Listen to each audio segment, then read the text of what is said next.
welcome back.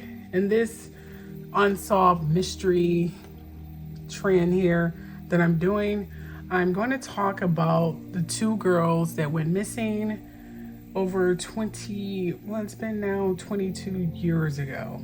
Tionda,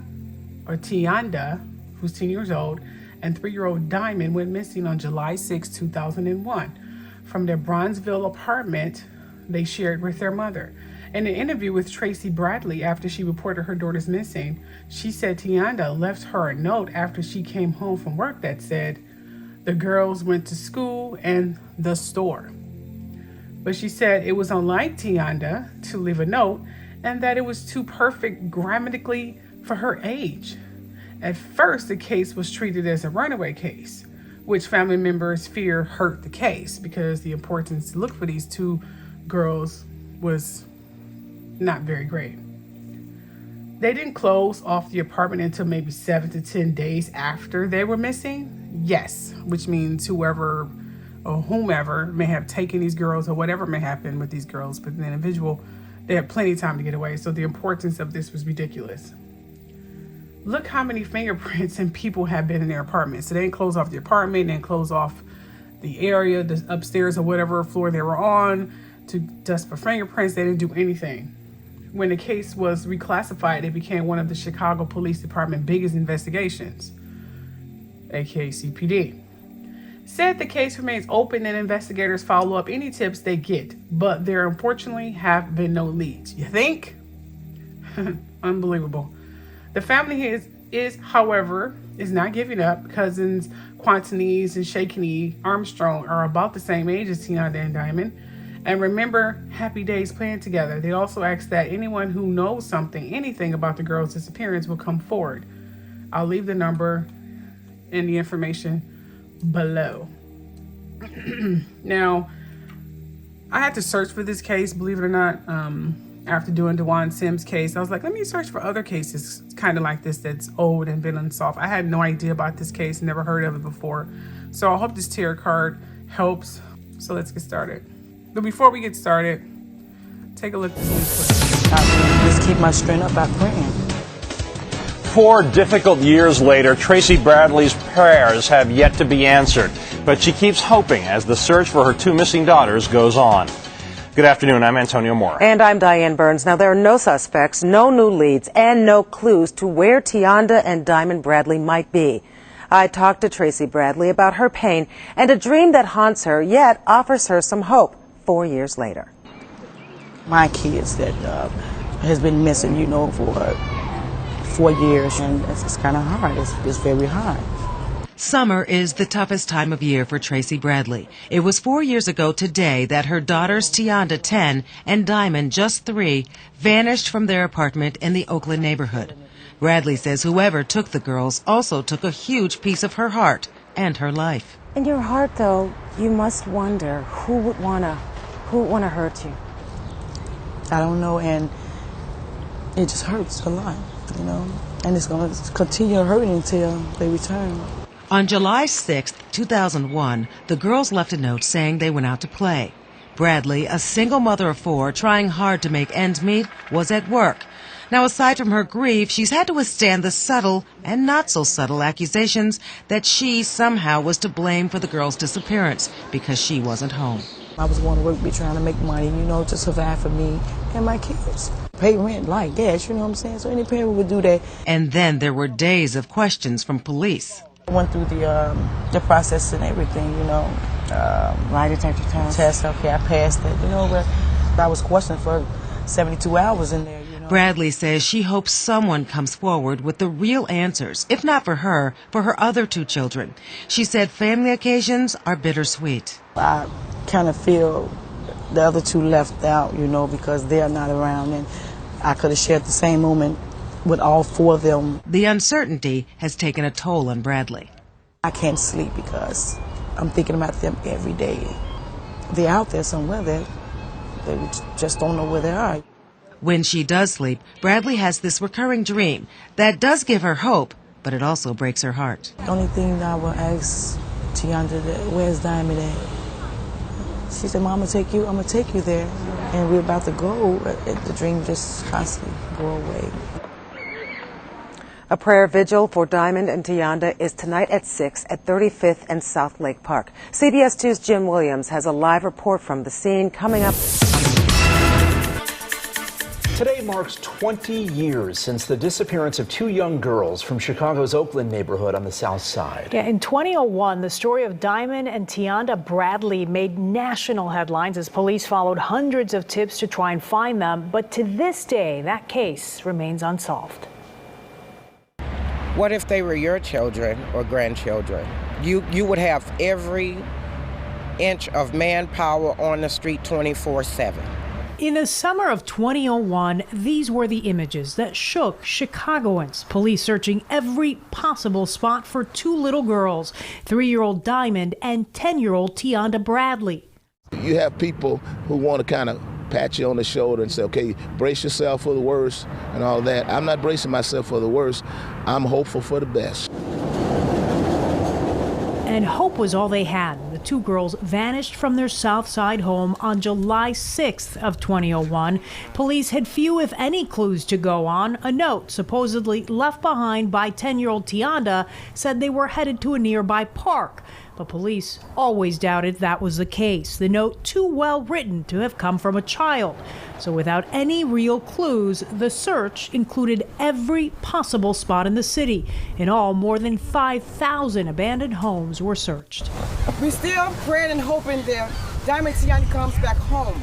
And every year, the family has gathered for a vigil, continuing their prayers that the girls will be found.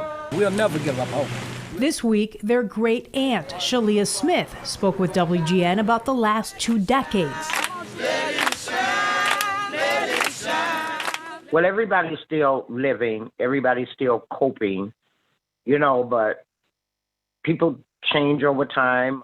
She's still pushing, though, pointing to age progression images that give her a sense of what the girls would look like today. What I'm hoping is that over time, somebody will feel within their hearts to whatever information it is that they know, even if it's their family member.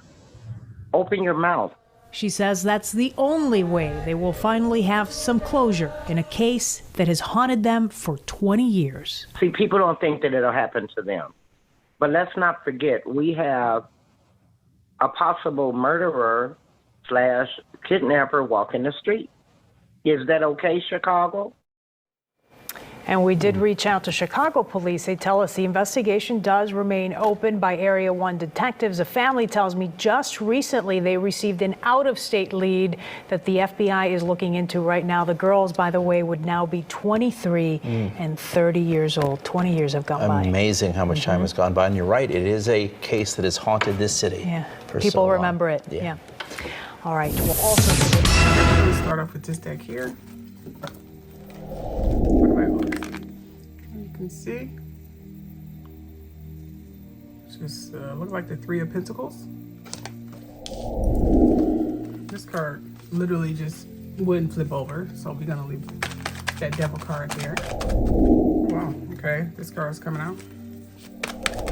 Okay, the 3 of Pentacles is telling me there was some kind of partnership.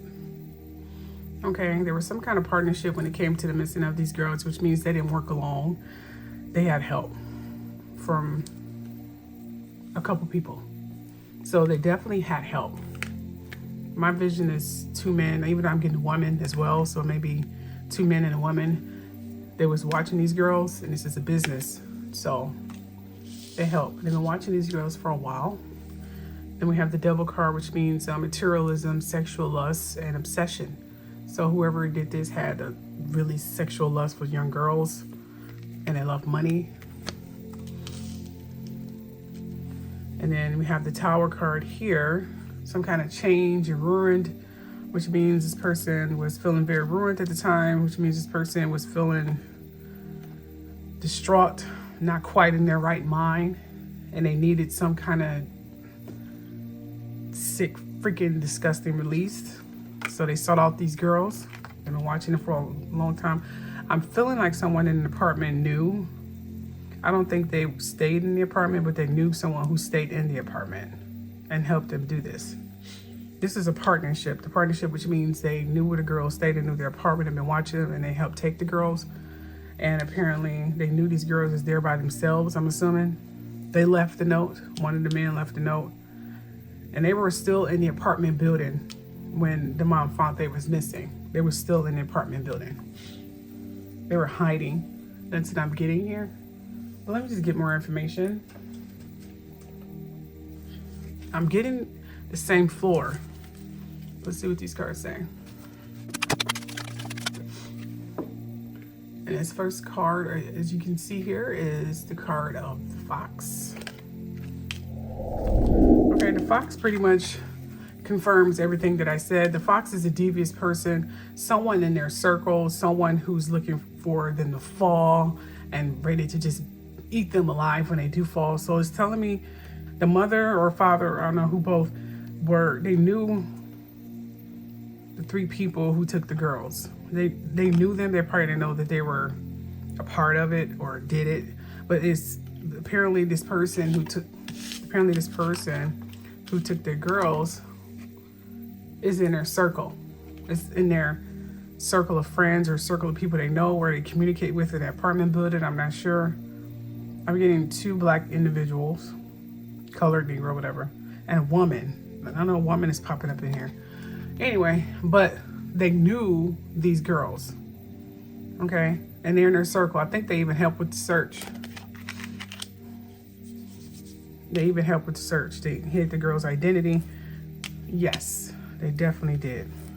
So, judging from this, it was definitely someone in the mother circle who did this, which means circle of people she knew, probably more than likely circle of people she trusts. I'm not sure if she was friends with anyone in the building, but she definitely wanted to interrogate some of them because they had some sick desires for young girls, and it's kind of sick.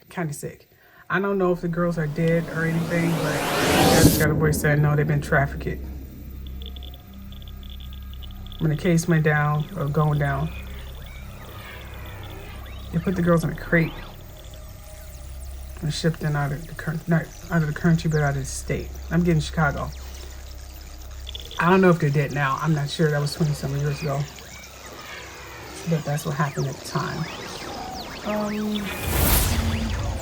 These cards say. Alright, look like this happened. The change card came up. Oop. This practically jumped out of my hand here. Oh. Goodness, that popped out as well. Okay. These cards, see, the message card is self-explanatory, which means a message was received or letter, which probably coincides with the letter. So he wrote the letter, and I'm getting from this person stayed in the house. So the person stayed in that apartment building and wrote the letter, and he moved. So you need to find someone who they moved shortly after the girls came up missing. And he moved into a better place, which means he got paid for those girls. After he was through with them, he sold them to whoever, and he got a nice little chunk of change, and he moved. So look for someone who shortly moved after the girls came up missing. They moved out of the apartment building. And adjudication, which means whoever this person is went to court several times and may have been even accused of things like this, like molestation or sexual harassment or indecent exposure or whatever. But they went to court before for something similar to this or something like this in general, been accused of this or something along those lines, but they definitely went to court before. So they're definitely in the system. So that's what you need to look for. Now I'm going to try to visual some things. And get in, knock at the door. They open the door. These girls know this man. They saw him before. Oh, they keep popping in my mind. I'm not even sure why. I'm going to block him out for now. But I think he knows this guy. I guess he got money too, but that can't be true. Ignore that for now.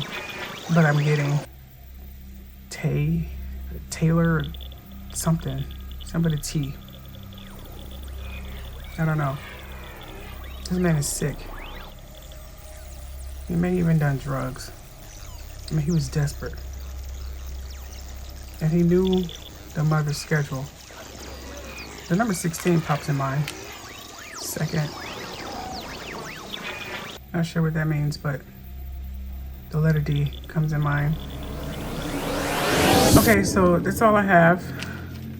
I was starting to get really dark thoughts and I want to go in that department, but that's all I have. I hope this helps. Just so know that this person is cahoots with 2 other men and a woman. They are sick. They've been doing this for a long time. This is not their first. So if the cops ever do find him, do know that he's been doing this for a very long time and gotten away with it too. So apparently he gives off this trust me vibe, but he's sick. He's very sick. And judged from this, he was going through a downfall. I don't know if he was going through some crap with some girl or his life was going crazy, or I'm not sure, but he was going through a lot of hell at the time. His whole world was tumbling apart and he needed the girls for some kind of sick desire release, which is disgusting. And I'm trying to separate myself as a mom and not think about, because those visions are popping in my head, and it's sorry I had to black more sage, and that's why evil thoughts was coming. But this is all I have. So he's definitely in cahoots and partnership with someone, a female, I'm thinking. He's definitely a sick person, which means he's very sick. He's done this all his life. He's sick. He started off when he was going through puberty. He's sick. He know how to hide it too. And during the time his whole world was falling apart, I mean, he's sick. He's been to court before for some crap. I don't know if it's because of this or violence, but he's been to court before, so he's definitely in the system. And he did move shortly after this. You can see the apartment even in the back, some kind of apartment there. See that? So he definitely moved shortly after this. And he's the one who left that message. He wrote it. If they would have checked for fingerprints, they would have got his fingerprints. He didn't even think to put on gloves because he didn't care. I mean, he's sick. But anyway, and he's someone in the circle, so he probably met this family before, and he was like a little fox just waiting to just creep on and grab the prey. So he's been watching for a while, got the schedule down, even probably said hello to the girls a couple times, and people thought he was just a wholesome guy, but he's not. He's sick.